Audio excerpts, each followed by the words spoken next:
I don't know what to do with those tossed salads and scrambled eggs. They're calling again. Scrambled eggs all over my face. What is a boy to do? Hello, Seattle, and of course the Baki crew. This is your host, Steven, here for the season finale of Baki Hanma, Beyond the Brawn. So we've got a lot of fun stuff in this special call-in episode. We've got a lot of guests. I can see some numbers and lights lighting up my board. I'm just signaling right now to Roz to keep them on hold for a minute longer, just because I wanted to quickly go through some housekeeping for the show. Feel free to skip this if you want to get to the fun part. But for all you boring people or people whose hands are busy doing other stuff, basically, I was originally going to do a bonus episode for this, but then it's been a crazy week. This is the last episode of Baki Hanma. So what is happening to the podcast now? The good news is, and this was a rather recent announcement, I thought I was going to have a nice break. Baki's coming back on July 26th. There's going to be a season, and then it's going to come back a few weeks later with another season in August. So I'm going to be taking a break from the podcast because there are no episodes left to cover. But I'm going to try and come back July 26th. Not same day or anything like that, but we'll drop on the first Monday afterwards. And I can tell you I'm excited for the pickle arc that's coming, and we're going to get through that. Now, the father-son arc that comes afterwards, we're just going to have to wait and see. We've got some fun things going on in my life. We might have a new child before we can finish all of the episodes of the father-son arc. And that's assuming that I'm able to keep up this volume of podcasting while my wife is going through the later months of pregnancy.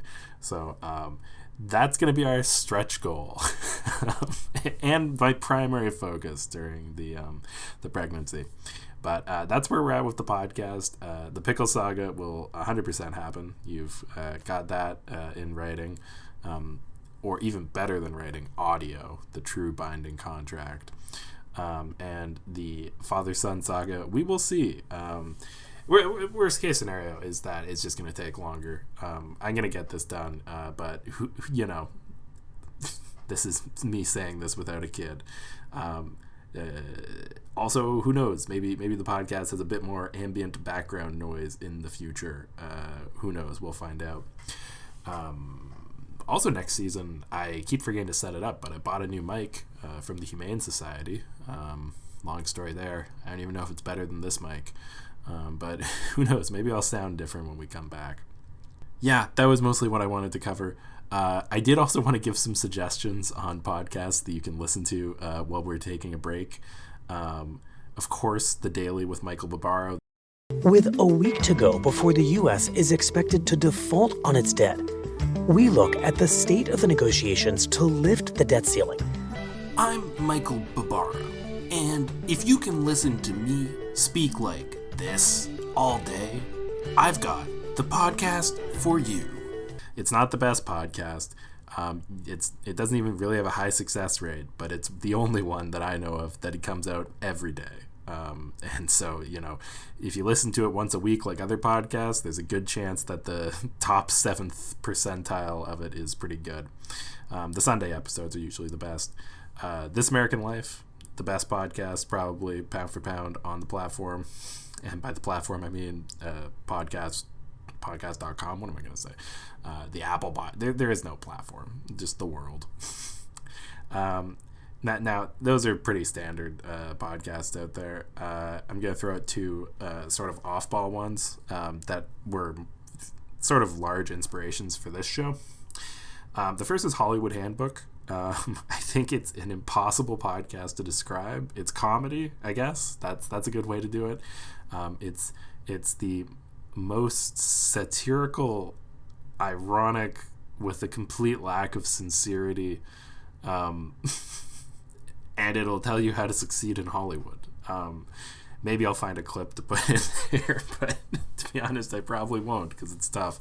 But it's worth a shot if you're looking for a comedy podcast in the meantime. As well. Yeah, so I want to talk about Kevin busting like a little bit. Yeah. Kevin, in order to save Tri Month, did propose to his girlfriend, now fiance. But the true inspiration for this podcast, and it's very niche, but if it's your niche, then I highly recommend it. Mark Rosewater's Drive to Work. This is what made me realize I could get into podcasting. It is the lead designer of Magic the Gathering, driving to work every day and recording a podcast at the same time. If you ever thought...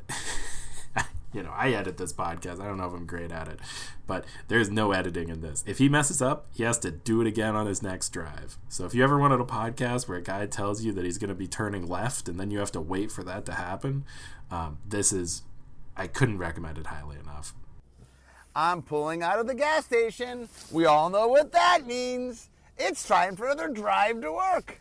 And when I got in my car today, I realized that I didn't have enough gas to make it to work. And once before in the podcast, I've actually gotten gas during the podcast, and it went horribly. So I decided today I would start at the gas station, which is close. Anyway, enough rambling. This episode is so incredible that I knew I couldn't just have one guest. I couldn't even have a duo guest episode, as we've loved to do this season. So I put out a call to a bunch of previous guests, and that's how this call-in show is going to work. We're going to get... I asked them all to focus on a specific part of the episode and basically just get their thoughts. But I realized before we do that, so we're not jumping all over the place, I should give a recap of what happens in this episode. So... a little more talking from me, but now we're in the fun part. Fun part, fans. You can stop scrolling now. Anyway. So this is the confrontation. It's continued from last time, Baki versus Oliver. Last time, Oliver had some secret weapon that he was going to use against Baki, and we find out what it is today. It is the ball formation. This is where Oliver sort of turns his body into a human ball of muscle. He's rolled himself up into a ball. I was stunned. A human being had transformed himself into a perfect sphere. It was like that one animal, you know what I mean? What is it called? An armadillo.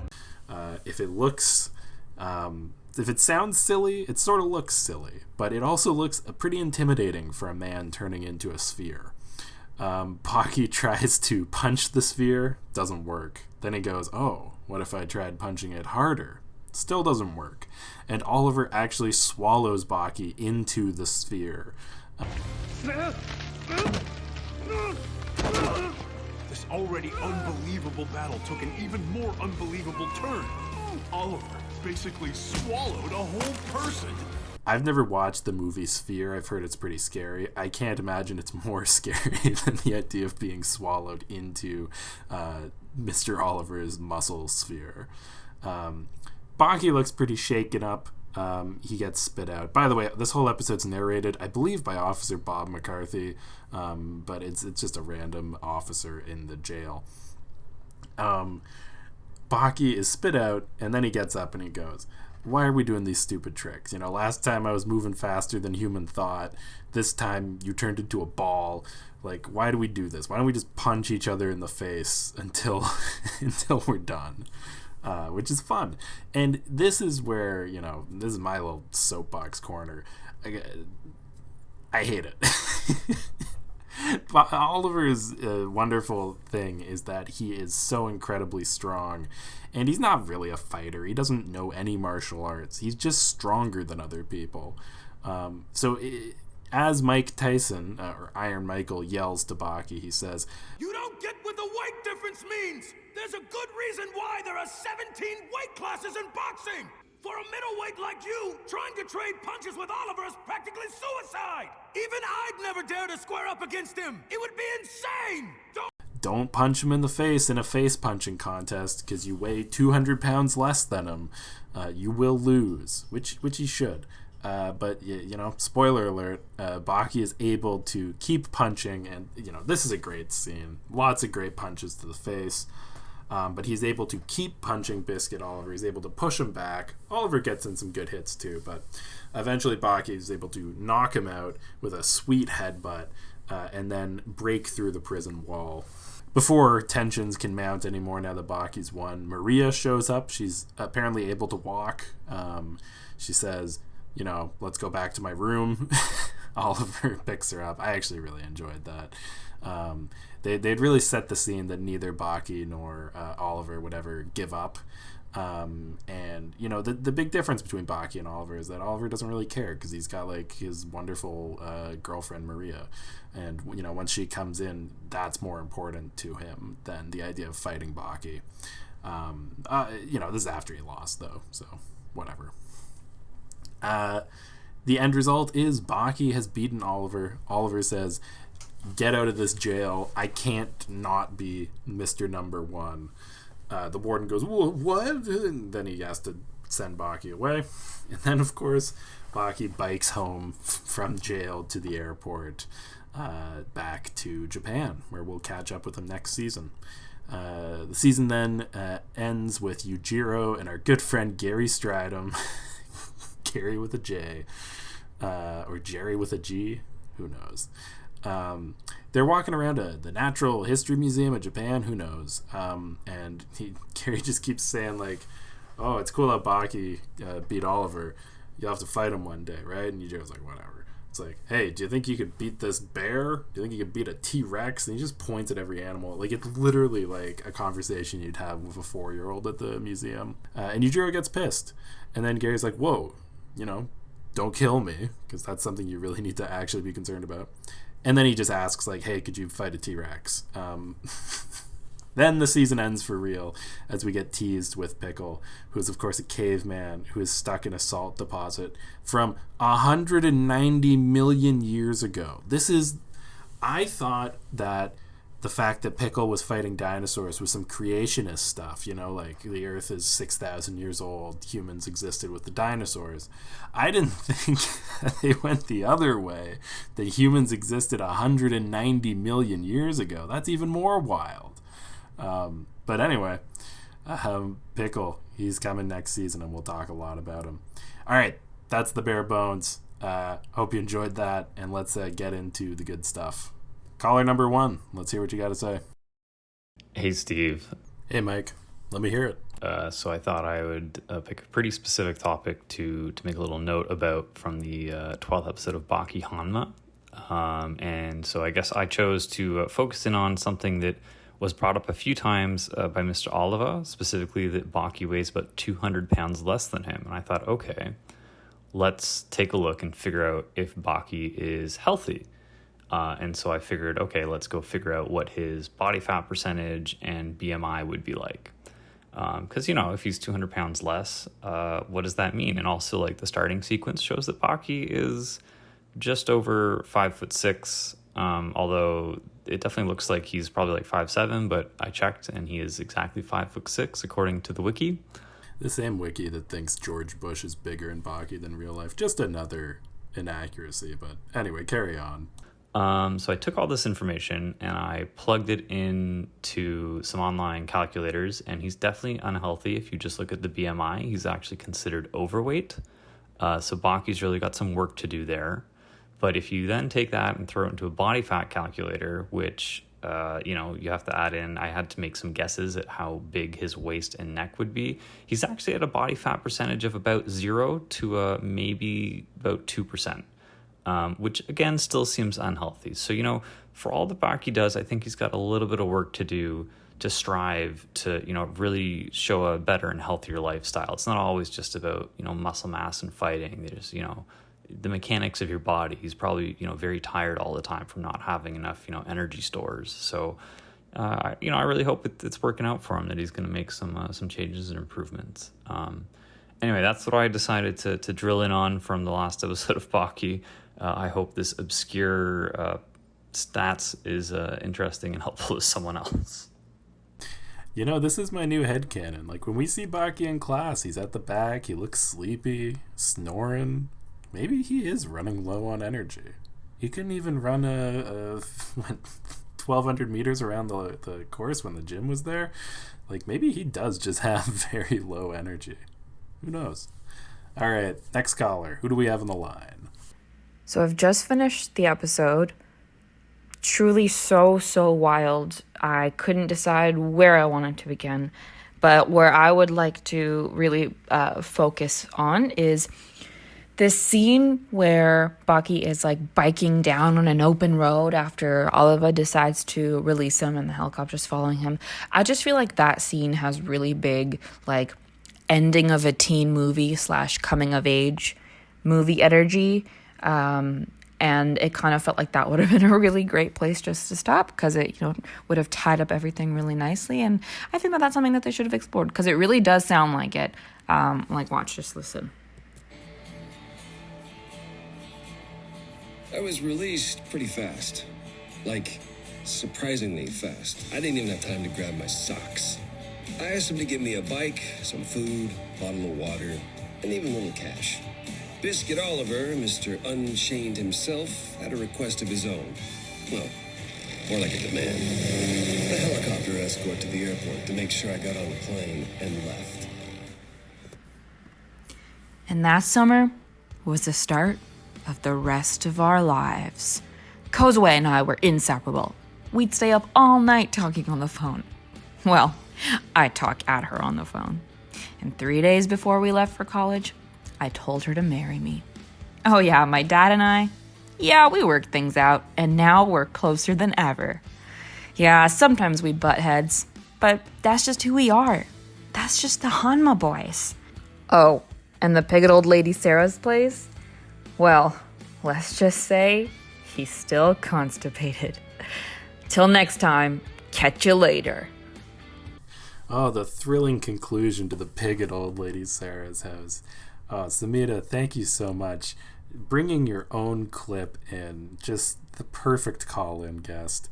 Let's see if the next one can top that. Hello. This is listener favorite Christian back on Baki Talki. I think that this fight, this at least the very beginning of it, between Oliva and Baki, really symbolizes what I think doesn't work about this show. And that's that it's a show about fighting where they show so little of the fights. They cut away to so much bullshit in this fight that you're basically just left with a couple of shots from Baki and Oliva sitting there in a ball.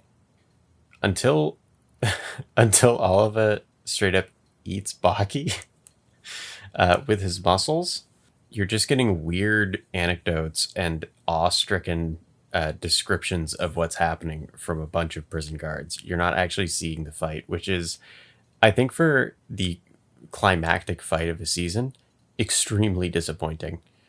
But it does take a absolutely wild turn when Boliva just devours Baki, absorbs him into his spherical mass. I don't know where Baki went. I really want to know. But despite all the cutaways and weird little tangents from the prison guards, it's not really explained other than he's just inside of the sphere, kind of being crushed and cradled by all of his muscles. Which, given how much Oliva eats and seems to enjoy eating, did have me very concerned for a while. I kind of thought that he had, Kirby'd Baki. And it did make me wonder if Oliva had Kirby's powers, what would he gain from eating Baki? And I think that the only, aside from, plot armor and, I guess, martial arts, which Oliva's obviously not a master of, like Baki is, I think the main thing that he would gain as a natural ability from Baki would be just another back muscle, which, given Oliva's strength, obviously would be much stronger than Baki's. If he had the Hanma demon back thing, I think that he would be stronger than Yujiro, because, frankly, that seems to be the only thing that Yujiro has on Oliva, is that he has this extra back muscle. I think if the reverse had happened and Baki had Kirby'd Oliva, that Baki would have gained either a cool purple shirt or a leopard print thong. Maybe a mustache. Fan favorite Christian, everybody. I love that he brought up the purple shirt, because this is not this is an audio medium, not visual. We don't talk about Oliver's purple shirt enough. It's so iconic on him wearing it. Like, it always looks like just the shape of the shirt, because it has to cover his ridiculous chest. Like, it must just be a big box of purple fabric. And I don't know, Baki characters change their clothes every once in a while. Oliver's been wearing those for ages, and I'm so glad we were able to talk a bit more of it on this episode. All right, next guest. Hey, Baki Talki crew, this is Philip, your longtime third time. Hey, Phil, thanks for calling in from your ham radio. I just was wanting to comment a little bit on, coming into the season finale of Baki Hanma, and I can't help but notice some of the parallels between another show that just wrapped up, Succession. I think a lot of those shows deal with these issues of familial struggle, as well as, the role of the father figure in the family and this sense of the son needing to overcome the father. And I can't help but draw the parallels between, this greater-than-life figures of Yujiro Hanma and Logan Roy, where they really just command the room. And thinking on that last scene where we see Yujiro Hanma getting upset whether Baki can fight these creatures, which after he just defeated the strongest man in the world, you think he could fight a bear plenty. But it just makes me think of, how those two shows try to really relate this idea of the father both being disappointed in the son and that they can't achieve the same things, but then also seeing them grow and the internal conflict that really strikes both of these figures. I can't help but appreciate how these themes are kind of interwoven not only just between mediums, but also nations and entire cultures. Anyway, I'll hang up and listen to your thoughts. Thanks. Well, thanks, Phil. Can't wait to put Succession in the description, boost my SEO a little bit right in the post-finale bump. Yeah, I haven't watched the show, but I do think that, just as every man thinks they want to be the strongest man in the world at some point in their life, I'm sure the same goes for being the richest man in the world. And I do agree that I think the dichotomy between Logan Roy and Yujiro Hanma is something that I think should be continued to look into. Just like Gary Stridham, I'm thinking to myself, could Yujiro fight the entire company from Succession? And the answer is yes, but man, wouldn't that be fun to see? All right, I think we got a few more callers. Oh my gosh, so many lights. Let's go with this one. So I've seen a lot of horrific things on Baki. I've seen a man have his cheeks blown out so you can see the entire inside of his mouth. I've seen someone pluck one of their hands and pierce a man directly in the eyeball. But I think the most unsettling thing I've seen in Baki, weirdly, is Mr. Oliver flexing his muscles across his body so it looks like they're doing the wave. I don't know why, but I just found it so deeply unsettling to see his muscles inflate, and it looked like there was a bug or something crawling underneath his skin.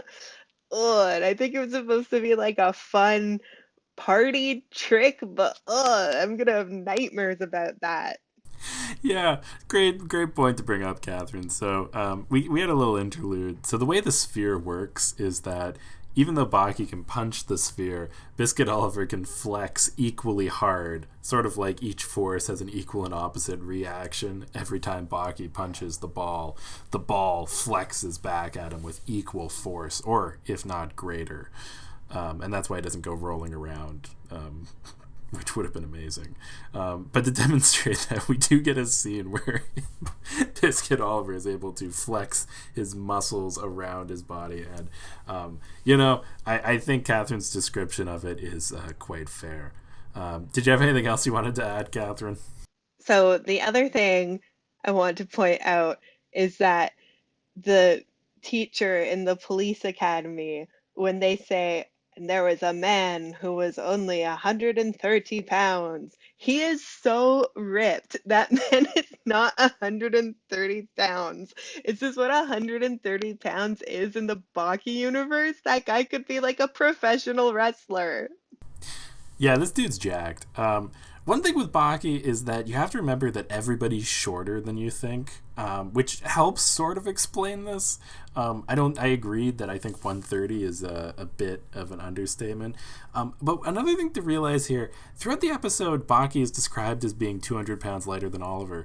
Oliver, we know his precise weight, which is 330. So that means that Baki is also an 130-pound guy. So, yeah, I agree that I think the author... If I had to guess, I think the author weighs 130 pounds, and that just thinks that's what everybody weighs. But we'll see. All right, who's up next? Hey, Steve and Baki Talki fans. Very happy to be back on the podcast, and I'd like to talk about my favorite part of the episode 12, which was the prison guard character. Super cool dude, very handsome. And I loved the way he contributed to, the narrative style of the whole thing. I thought it really brought an extra dimension to the episode.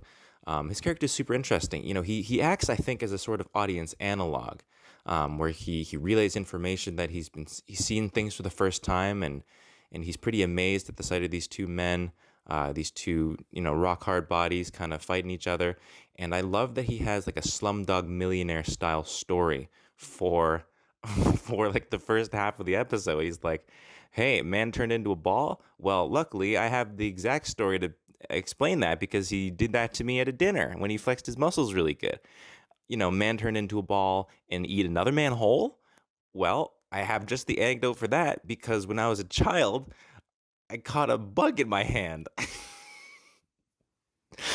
And thank God he had the perfect, he has the perfect upbringing to be a character on an anime show where he's explaining things to an audience. So I'm very glad that he exists. He said that he was trained to kill and shoot indiscriminately as part of his job as a police officer, which, love that, hearing that in 2023. And yeah, overall, just like really cool stand-up dude. I would have liked the show more if he was the main character instead of Baki. And since that's not the case, and the narrative focus switched to Baki later on, and by that point I was out. And if that was the case where he was the main character, I would have been interested in watching the entire season, but he wasn't. So I will never watch another episode of this stupid show again. That being said, if you are interested in having me back on the podcast, I would love to do that. And I looked on Wikipedia and I saw the next season was called like the Pickle Saga, which sounds fucking wild. So I would love to be back on the show if you'd like to have me. And one more thing, I wanted to mention the music. I was going to talk about the music initially, but it's actually pretty cool, and I quite liked it, and there's not much to say about it, apart from the opening song, which to me sounds like a Japanese person doing his best impression of an American man from the South. I have no idea what the deal is with that song and that band, but that's what it sounded like to me. I thought that was very funny. It reminded me of that. There's this one song, some Italian dude wrote it in like the 60s, and it's meant to sound like American English, but it's actually all just gibberish. We don't stay in the shoes now, a whole building singing in a whole red maybe get the color boss dying.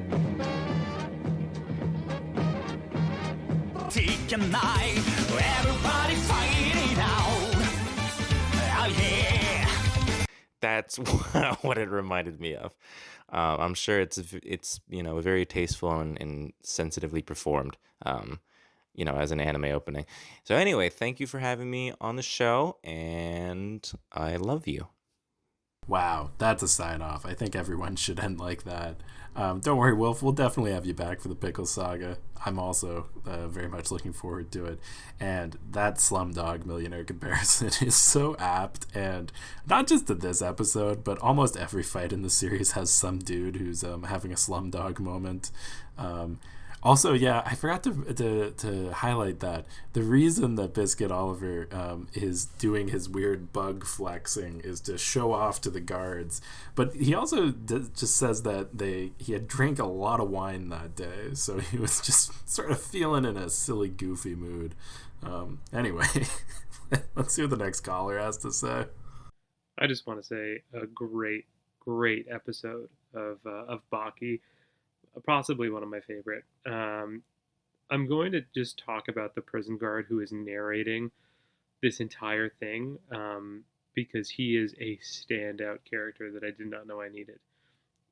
Basically, all the fighting actions going on, and this guy who looks like a thumb, who looks like the Spy Kids thumb people, is just narrating and explaining how joints work the entire time, and how attacks are made. One of the funniest things that he said, he goes into a flashback about how he saw a dragonfly and thought it was really cool, so caught it in his hand and ran home so that he could look at it more. And when he gets home, it's all crumpled up and probably dead because he was running with it in his hand. And he says, "It's then that I understood how awful it is, or stressful it is, for something to be enclosed." And the guy is a prison guard. I mean, what? He was sad. He was sad that this thing got, and then he went on to become a prison guard. I don't know. He took the wrong message from whatever he discovered there. And there's also a great bit where his police sergeant tells him that he says this police sergeant, who's about 130 pounds, could break a bowling ball by turning his hand into essentially a steel ball because of stiff body technique or something. He says it in a flashback, and then his flashback has the sergeant saying, "I'm practically 130 pounds, and I can break a bowling ball because I can turn my hand into a steel ball." It's just, this guy has had weird life experiences, I would say. And just the last thing that I thought was particularly hilarious is that Baki gets out of prison, right? He beats Oliva, and Oliva, to remain on top, says essentially, "You have to leave so I can be number one." And he sends him off, but he's biking. He's biking through the Arizona desert to get to the airport. I think in a hoodie. That's impossible. Like, that is not... that would kill a man. But I guess it wouldn't kill Baki. What a great season. Yeah, I don't know why he's wearing the hoodie. He's going for the Rocky look, but Arizona's pretty hot. I like to think that the stupid road Baki was building outside of the prison is a new express route to the airport, but who knows. Also, Jack, just such kudos. That the observation about confinement and then becoming a police officer kills me. All right. Oh, still got a few. Wow, these callers have been on the line for a while. They waded through me just talking about podcasts I like. They must really want to say stuff. So let's jump into one of our final guests. Oh, hello there, Steven. Long time no see. Oh, hello, Lindsay, my wife, and also Johnny, our dog, pitter-pattering in the background. Glad for you to call in. And hello, Baki Talki fans and friends of the pod. I don't know what we're calling everyone anymore. Hey, so I just watched the episode. There was a lot going on, but there's a couple things I wanted to talk about. So I've had a unique experience with this show because although I don't particularly enjoy cartoon violence type, anime violence, whatever you want to call it, I have obviously watched pieces of it with Steve, and I've seen the journey over the last 3 seasons of fan favorite Oliva and the main character Baki. And so getting to this point of them fighting is an interesting place to be because what do you do as a writer? And I think how they ended it was very Baki. They basically ended it with, let's stop all these tricks. We're both some of the strongest people in the world. We're just literally gonna punch each other. They have a great shot of Baki and Oliva rock'em sock'em robot style going punch for punch. And then Oliva just being pushed over, and I think he was out for a minute. And then, they talked in it about how no referee could dare to stop them. Baki said, "I'm going to keep going forever." But in the end, the person who kind of stops the fight and declares that Baki won is Maria, who people might remember as Oliva's girlfriend. She just shows up first she looked at a flower that was dying in her room and said, "It's almost done," or something, which was very dramatic. And then we watched the fight, which had a lot of symbolism of America and Baki destroying America. And I literally made the joke to Steve. I said, apparently in America, you don't have to be stronger than the other guy. You just have to be strong enough to carry your obese wife back to her room, which in the end was Oliva's way of winning. He got the girl. So, yay for him. Thank you for calling in my beautiful wife. Lindsay touched upon the idea of, we talked a lot about America in this episode. So I just wanted to rapid fire some things that nobody called in about, but I just died.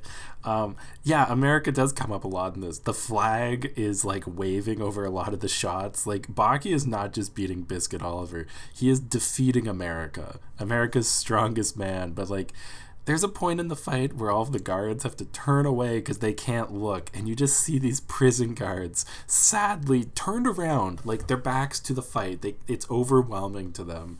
And the American flag fluttering in the background. This is the biggest loss in American history. Second thing.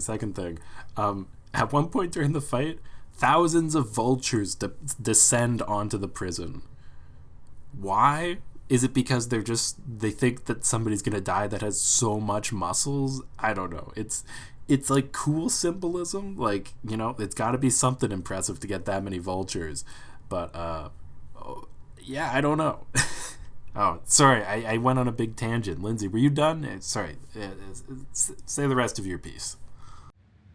Hey, so I wanted to talk about the actual last scene, or scenes, I guess, depending on how you put it.